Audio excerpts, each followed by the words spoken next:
seminary.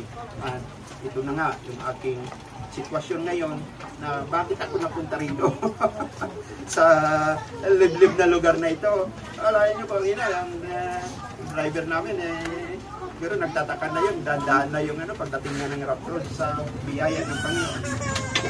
Sa kalooban ng Diyos, mayroong mga kapatid doon na nag-antay sa amin at nais na fellowship. Pag pinabayaan mo kayo sa isang bagay na mayroong kang pagkakataon, may oportunidad, masasayang eh. Walang malayo pag sa Panginoon.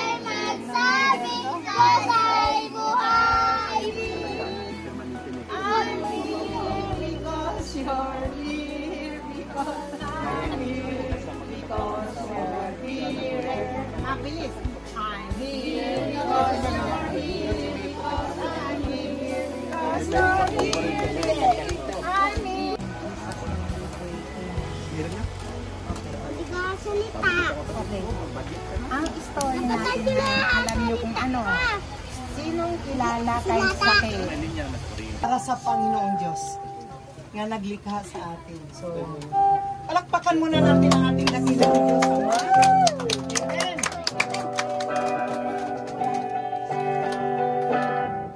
May mga hawak kayo, no?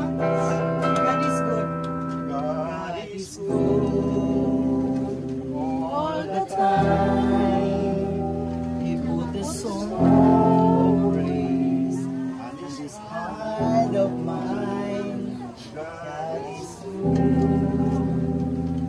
all the time, through the darkest night, His light will shine. God is good, God is good, all the time, all the time. Again, God is good, all the time.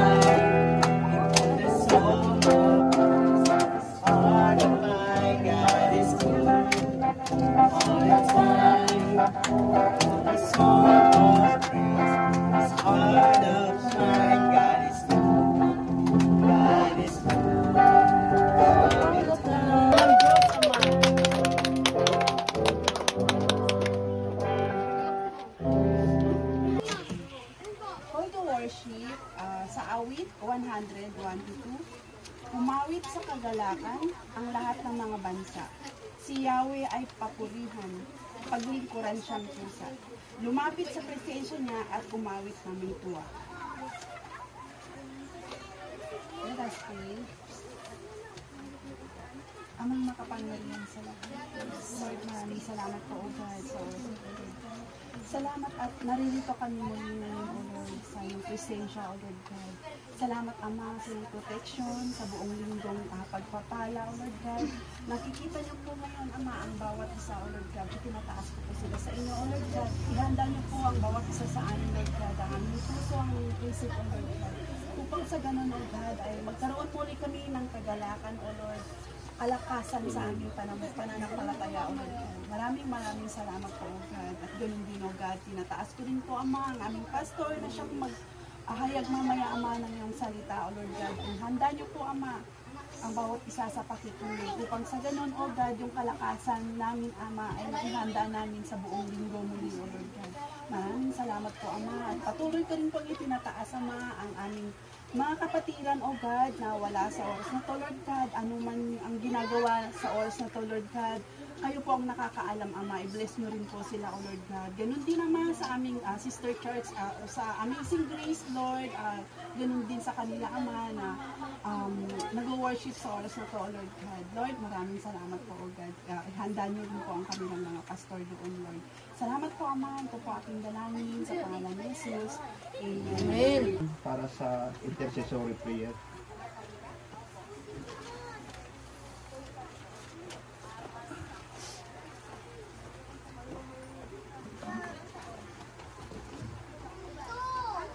tayo po po at manalangin. Awa man namin dakila, Panginoon, magandang umaga Lord. Kaya maraming salamat Panginoon sa biyaya na pinatulog po sa amin, sa bawat sa amin. Sa oras ito Panginoon, aming pinasasalamatan Panginoon. Lord, dalangin ko rin po Panginoon sa umaga ito na patuloy po kami pangunahan sa aming gawain at sa aming pagpupuri sa iyong umaga na ito Panginoon. Lord, ikaw ang mag-hari sa bawat sa amin sa oras ng ito Panginoon. Lord, ilayo mo kami sa anong mga kapamakan, mga pagsubok. Lahat ng mga bagay Panginoon, ilayo mo sa amin Panginoon na po. Lord, dalangin ko rin po Panginoon na ang gagamitin dito Panginoon sa pulpito na masaya sa iyong pananasalita. Paunahan mo sa Panginoon sa pangalan ng Ama at ng Anak ng Espiritu Santo. Kapatid na Ringo, nakapagpahinga-hinga ako ng konti, no? Hindi ako nag-drive and ang biyaya rin ng Panginoon na patuloy sumusuporta sa atin, no? Lalo na sa lugar na ito at ang Diyos patuloy na nangangalap ng pagkalinga sa atin. Salamat, nakasama namin ang kapatid na Ronald, no? Bakasyon lang siya rito, isa siyang seaman. Siya ay husband ng kapatid na Maribik. At yung sa liturgy natin, no? Actually, nagkamali siya ng printing. Yung liturgy na yan ay para doon sa kabila. But anyway, ganun pa rin ang nais ng Panginoon na i-deal sa atin sa umagang ito. Ano ba yung gusto niyang i-deal sa atin? Yung pagpili. Lagi natin tandaan yung pagpili o pagdidesisyon, hindi sa atin, kundi sa Panginoon, no? Ang Panginoon lagi ang nagdidesisyon sa buhay natin, God of our choices. Ang Diyos lagi ang pumipili, hindi sa atin, dahil tayo ay minsan kala natin tama, may pagkakamali pa rin. Pero sa Diyos, tumpak, no? Akala natin mali yung mga ginagawa, pero pag sa Diyos tayo umasa, mga kapatid, tumpak yun. Kaya itong binasa sa Bible, isang kwento, isang narrative, ang buhay ni Ruth. Sinong nakabasa na nito? Sino may Bible? Dala? Oh, wala tayong Bible. Sana no, magdala tayo ng Bible tuwing mayroon tayong pananambahan dito. It is very important, no? Lagi tayong dapat may dala, may personal. Ikaw na, may personal Bible kayo? Kung wala po, mag-request kayo sa akin at kayo bibigyan ng Biblia. Siguro, pag mag-request kayo ngayon, Pastor, wala akong Biblia, sa susunod na pagtitipon natin, makakapagdala kami para sa inyo dahil napaka-importante po ito. Bukod doon sa mga may cellphone, no? Pwede naman sila maka-access sa mga may cellphone. At ako'y natutuwa, no? Kahit na kami late na, pero nandyan pa rin yung pag-antay nyo sa amin. Mga bata, kanina pa nagwi-wait yan. Isang beses lang tayo nakikita sa isang buwan. Pero alam nyo ba, kahit nandun kami sa malayo, ang espiritu namin ay dito. Lalo na pag nakausap ko si Pastor Alex, no? Na siyang nagbibigay din sa inyo ng aral. Alam ko na tuwing linggo mayroon tayong Bible study dito. At the same time, yung pasasalamat na palaking pasalamat ko na itong place na ito na-acquire na natin. Amen? Amen! So, maganda, pangit. Maganda na po. Diba? Sa umpisa lang yan. Dahil ang Diyos gagawa ng kaparaanan, no? Lagi, magmula sa ating CR at sa ating kapaligiran dito. Hopefully, no? Na itong lugar na ito ay pagpalain ng Diyos at ating babasbasan mamaya, no? Amen? So, dumako tayo sa mensahe na ipagkaloob sa atin ng ating Panginoon sa umagang ito, yung tamang desisyon o yung God of choices. Siya yung pumipili sa atin dahil ang buhay ng isang tao, maraming mga pagpipilian. Pag-aaral ng ating anak, saan ba siyang school ipapadala? No? Pagpipilian natin yon. Saan ba dapat ako magtatrabaho? Apektado bang aking pananaban pag magtrabaho ako rito? So maraming mga pagpipilian tayo sa ating buhay at karaniwan, pinagsisihan yung mga desisyon na yon. Dahil hindi natin pinagkatiwala sa dapat pagkatiwalaan yung mga desisyon. Kaya yung mga desisyon namin ni Pastor Sultan, tama lang. na magkaroon tayo ng iglesia rito, magkaroon tayo ng fellowship dito, dahil nakikita ko ng kawatak-watak na yung mga mananampalataya dito. Amen?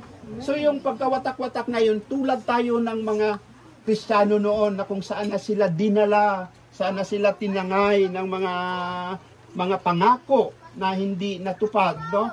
So, ang mangyayari po, ang Diyos lagi ang ating sasandalan dahil siya yung ating pinagkakatiwalaan. So, maging sa ating mga kaperahan, finances, sa ating kalusugan, pupunta ba ako sa albularyo para magpagamot? Pupunta ba ako sa doktor para gamutin yung aking karamdaman? So, it's a choices, no? Kaya, itong mga pag-choice natin, yung choices natin, nagkakaroon ito ng magandang resulta kung tama yung decision natin. Pero kung mali, sigurado may experience natin yung kalungkutan, may experience natin minsan yung depression dahil may mga decision tayong hindi kalugod-lugod maging sa harapan ng mga tao at sa harapan ng ating Panginoon. Okay? So, sa binasa, hindi ko na ulit babasahin dahil napakahaba, no? Sabi sa verse 1, nang ang Israel ay pinamumunuan pa ng mga hukom, nagkaroon ng tagutom sa buong bayan, kaya't ang mag-asawang Elimelech at Naomi na mga taga Bethlehem, Huda ay pansamantalang munang nanirahan sa Moab. So dahil sa kahirapan o dahil sa katagutom, dahil sa kakulangan ng pagkain, ang mag-asawang Elimelech at Naomi ay kailangang pumunta sa ibang lugar kasama ang kanyang dalawang anak na lalaki. Itong ang kwento, no? Itong kwento sa, alam niyo sa history, ang sumulat nito ay si Propeta Samuel, no? Ng aklat ni Ruth. At kung basahin po natin ito magmula sa chapter 1 hanggang chapter 4, makikita natin yun yung kabutihan ng Diyos sa buhay ng isang taga-Moabita. Ano yung taga-Moab? Iyan yung mga kaaway ng mga taga-Israel. Sila yung kontra, hindi sila naniniwala, no? Kundi naniniwala sila sa mga ribulto, sa mga idol, naniniwala sila. At the same time, mahilig sila sa mga immoral na gawain. Yan yung mga taga-Moabita, kaya galit ang Diyos sa kanila. At itong dalawang anak ni Elimelech at Naomi, nakapangasawa doon. 10 years silang nanirahan doon, at yung decision na yon ay medyo hindi naging maganda, nagka-problema. So yung problema na yon ang nagdala sa kalungkutan ni Naomi hanggang sa bumalik siya sa Bethlehem, kung saan talaga doon ay sila naninirahan, and naisama niya pa yung isang manugang niya si Ruth.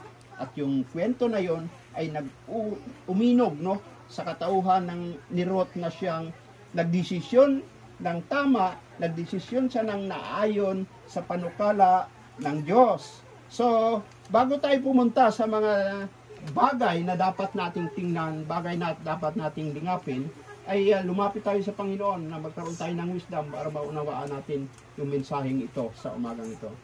Salamat Panginoon sa umagang ito, God. Salamat po at sa kaligtasan na nakarating kami.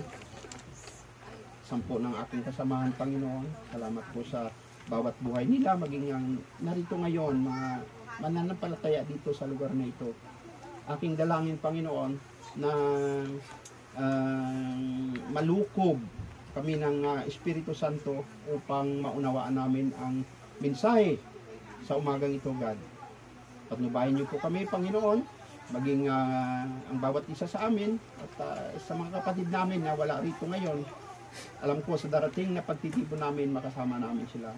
Thank you, Lord, for the moment that we gather here at enjoy namin ang masusunod pang panahon ng aming pananambahan, lalo na sa aming lunch fellowship. Ganun din, Panginoon, sa mga meeting namin mamaya. Kung anong mga panukala, Panginoon, ay siya namin sundin, O God, sa pangalan ni Jesus. Amen. Kung titingnan po natin sa isang banda, bakit nagkaroon ng ganong problema? sabi po sa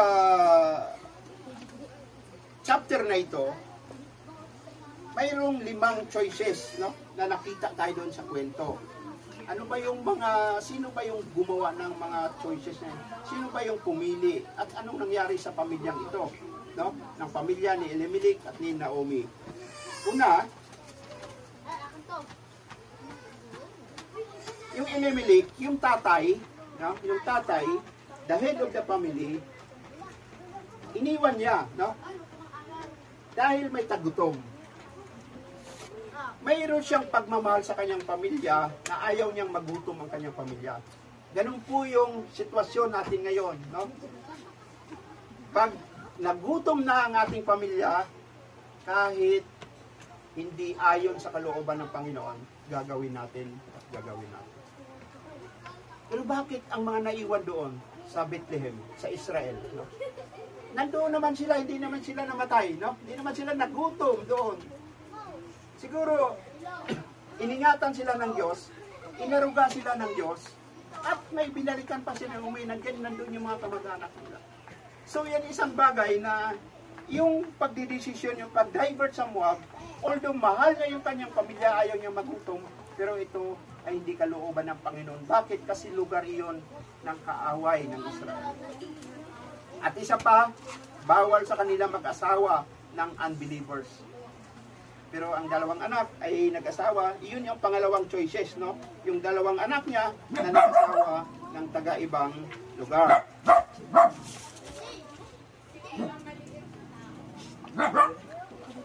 Pangatlo, si Naomi, nagdesisyon din siya na bumalik sa kanyang bayan, sa Bethlehem.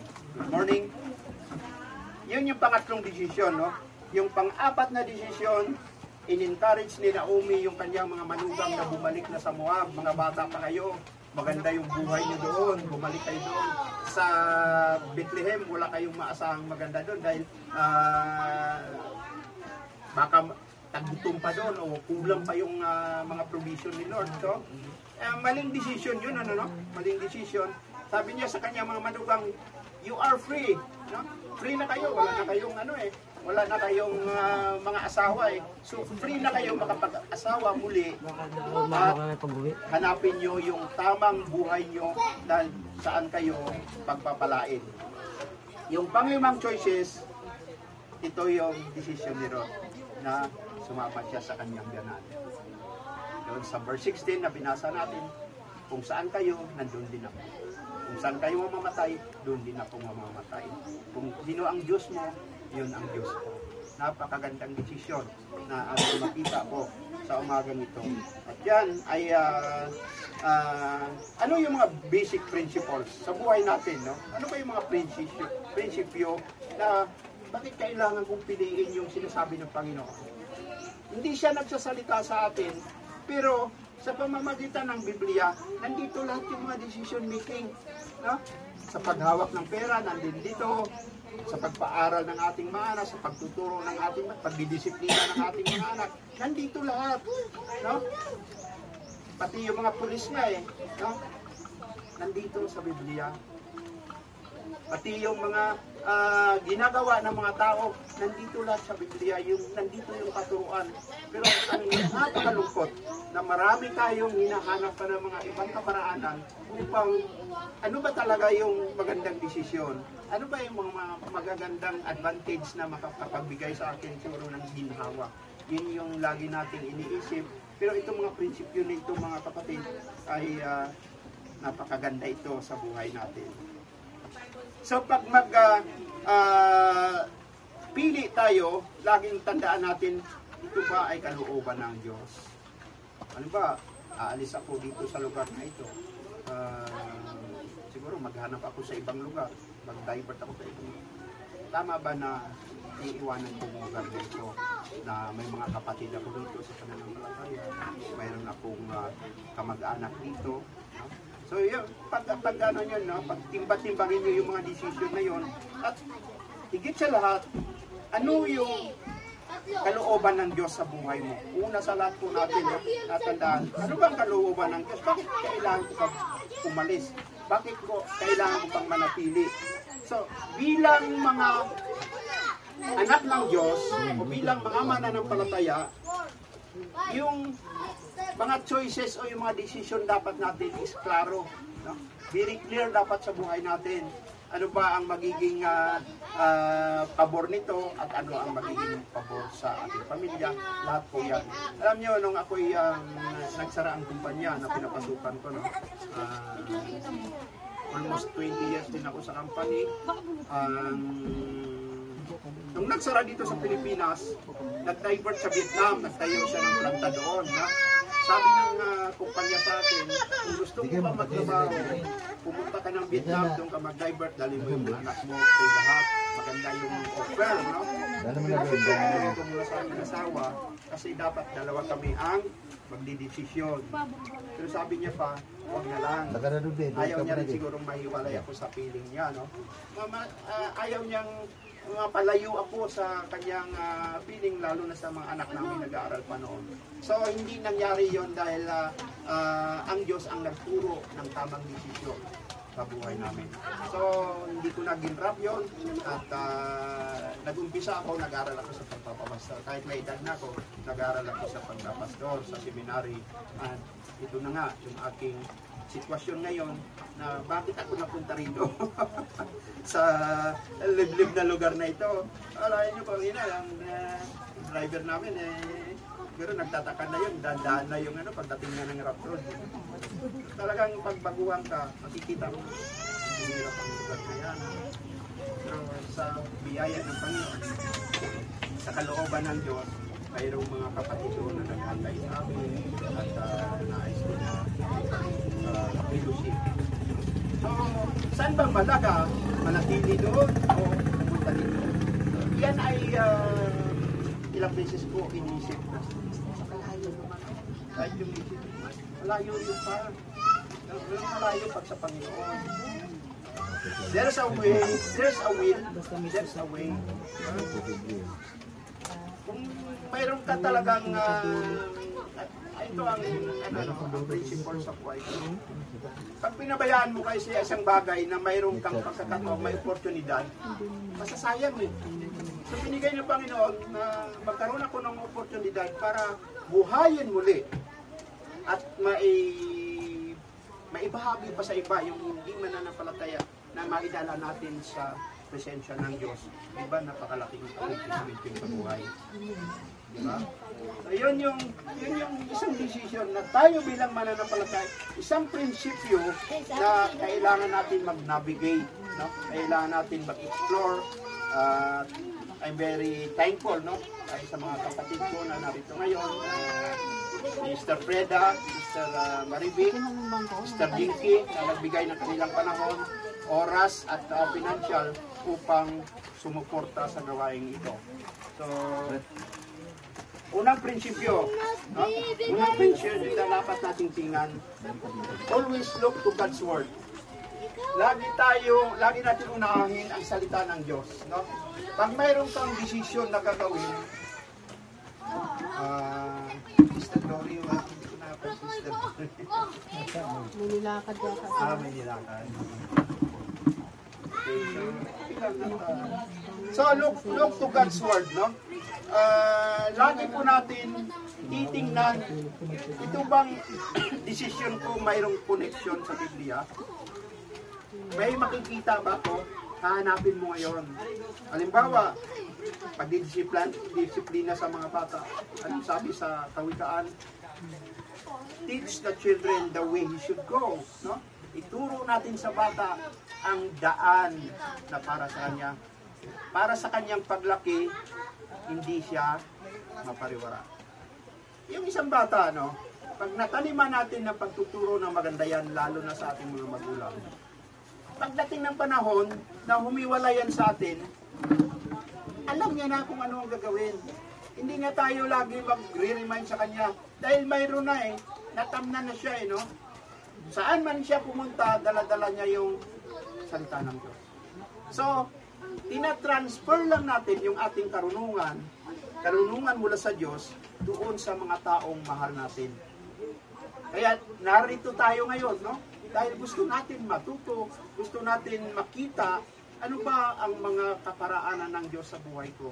Sa pinipastor, ganito, unahin ang salita ng Diyos. Pag tayo po ay nagdesisyon, always look to God's Word.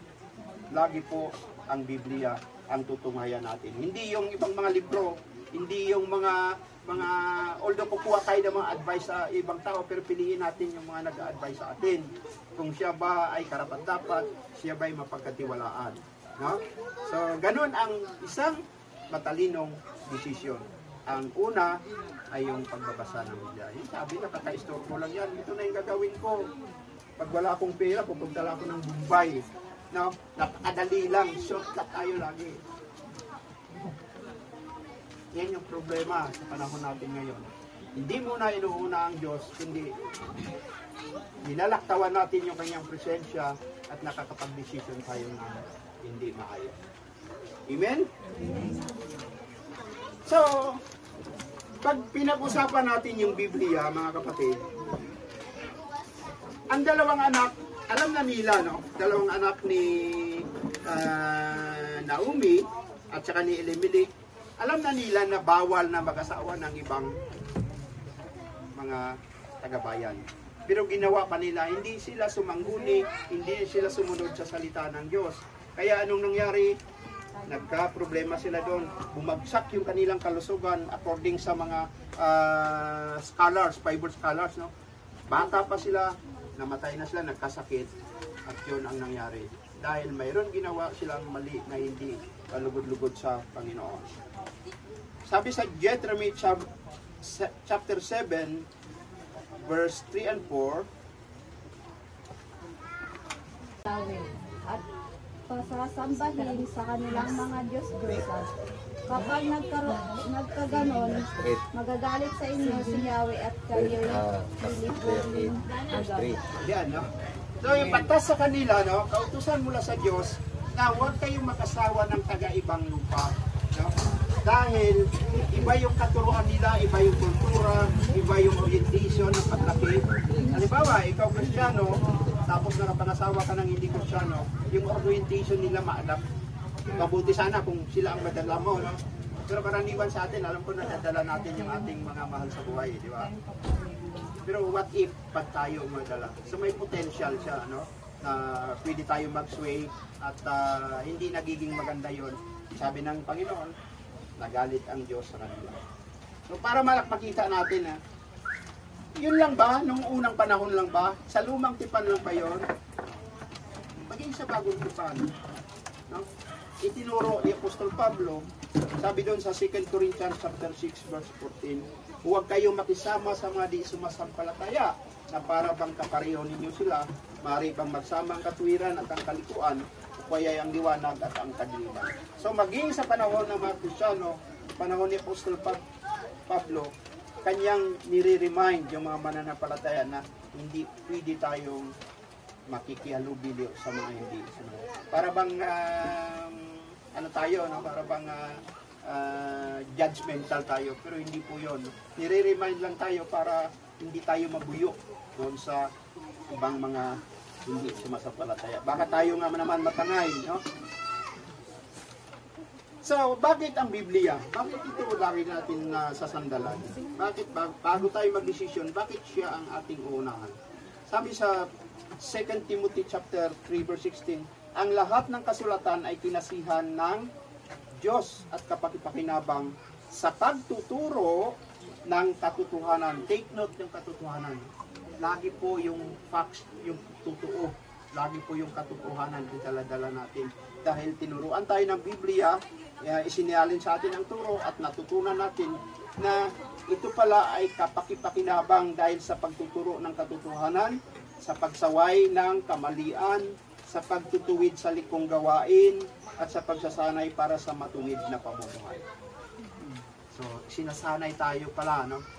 Na hindi tayo magsinungaling, no? Lagi na lang ang katotohanan ang dala-dala natin, at itutuwid tayo sa mga likong gawain natin. Yun ang benepisyo na kaya unahin muna natin ang Biblia bago tayo makapag-desisyon. Sabi sa Awit chapter 33 verse 4, si Yahweh ay tapat sa kanyang salita at maasahan ang kanyang ginawa.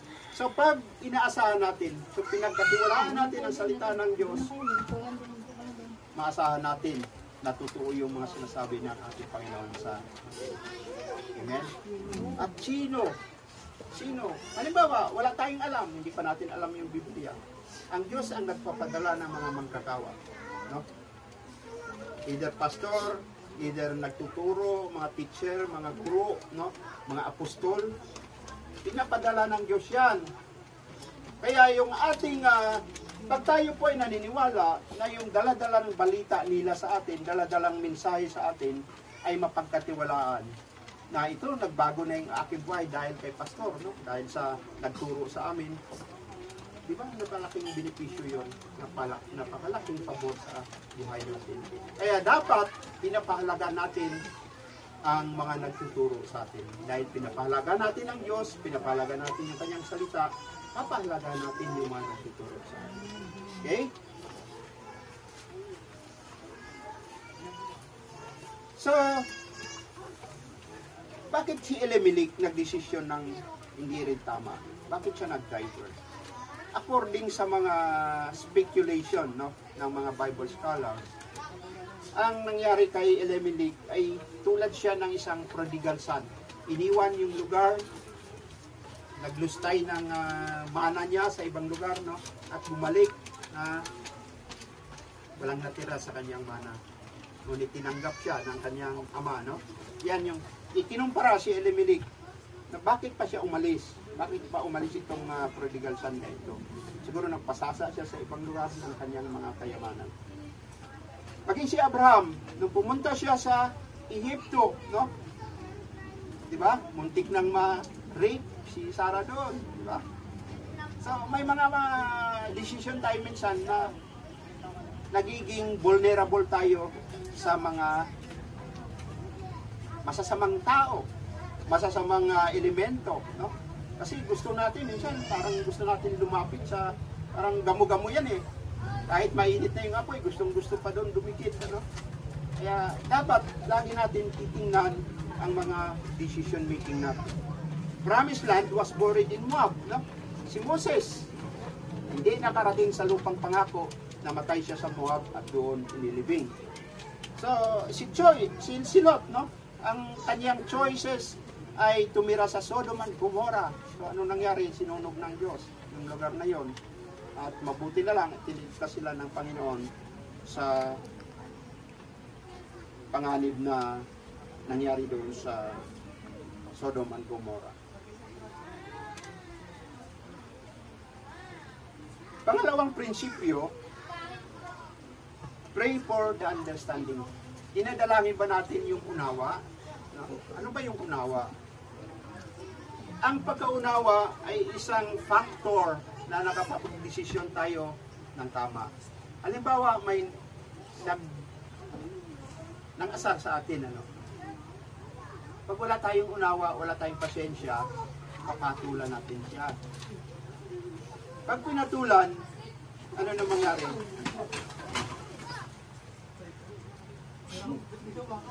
Ingat kayo dyan, mga kawat. Mamahina tayo. So, ang nagiging problema, pag pinatulan natin yung mga maling aksyon, tayo na ay kasama doon sa maling aksyon. Minsan umabot pa sa husgado, umabot pa sa barangay, na dapat bilang mga Kristiyano, dapat ayusin na natin. Sabi ni Pablo, ano ba yung kabuluhan dyan? Bakit pumupunta pa kayo sa mga tawag nito, yung gumagawa ng batas? Bakit hindi ba ninyo maayos yan dyan? Stay there. So, yan yung mga bagay, yan yung mga karunungan na yan, ay unawa yan sa buhay natin. Kaya yung pagbulang tayo sa unawa, dapat tayong manalangin sa Panginoon. Isang bagay na prinsipyo na pray for the fight, hindi ka mananampalataya. Pero siguro naturuan na rin siya ng kanyang asawa, naturuan din niya Naomi, habang sila ay naninirahan sa Moab, ay nakuha niya yung recipe sa pagiging Kristan. Kaya sabi niya, sama ko kahit na kung saan ka mamatay, doon na rin ako mamamatay. Hindi niya pa alam ang future eh. Hindi niya alam kung anong madatnan niya.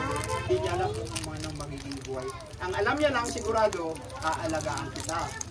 Alam nga naman na itakwil kita, no? Pababayaan kita. Saan ka kukuha ng pagkain mo?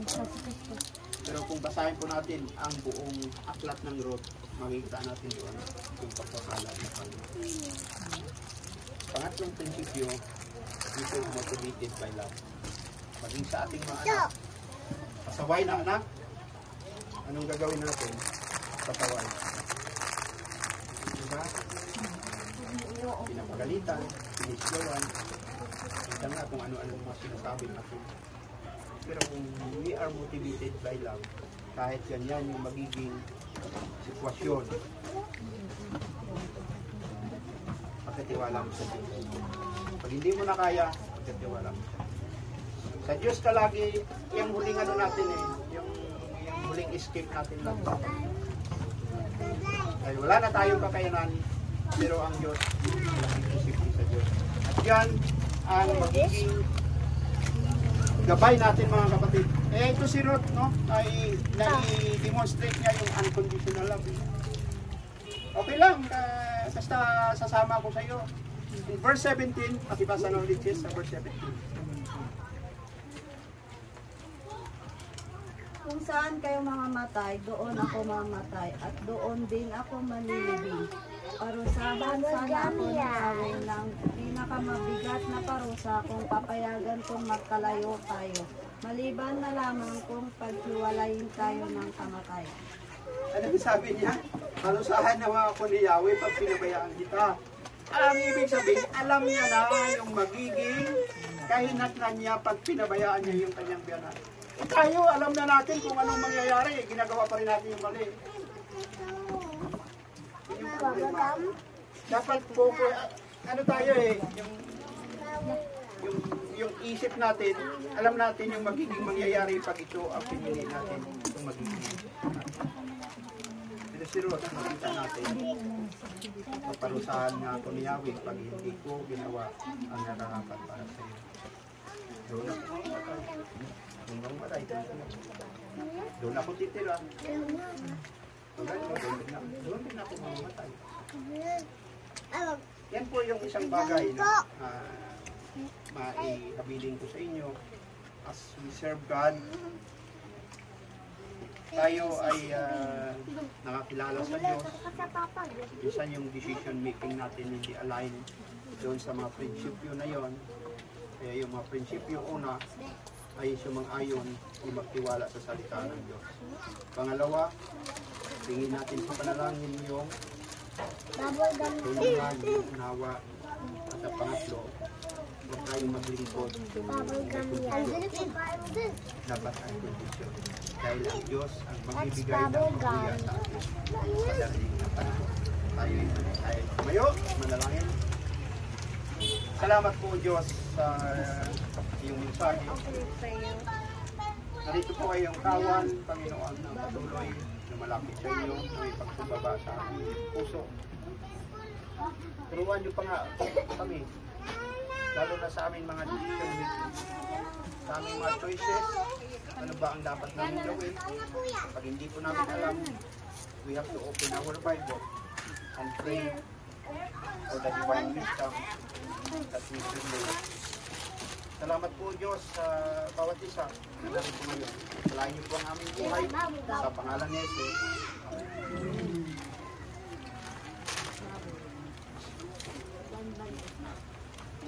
Saan yung pastor yung? Magkaroon na tayo ng love offering, no? Para mayroon tayong gastos sa ating pamilya.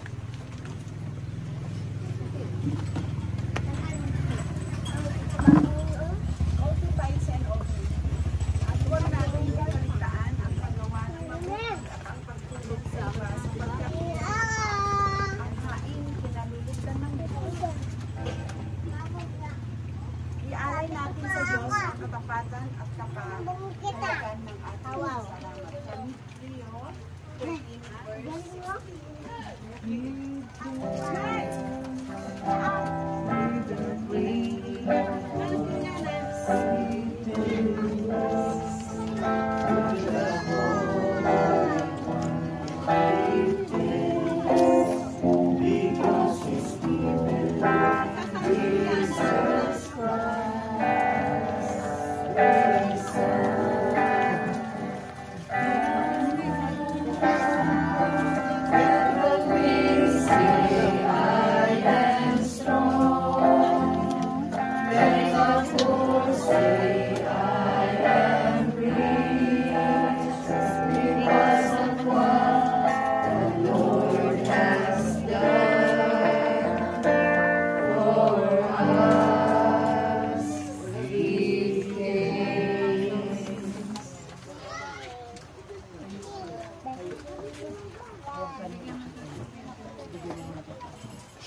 Praise God from blessings flow.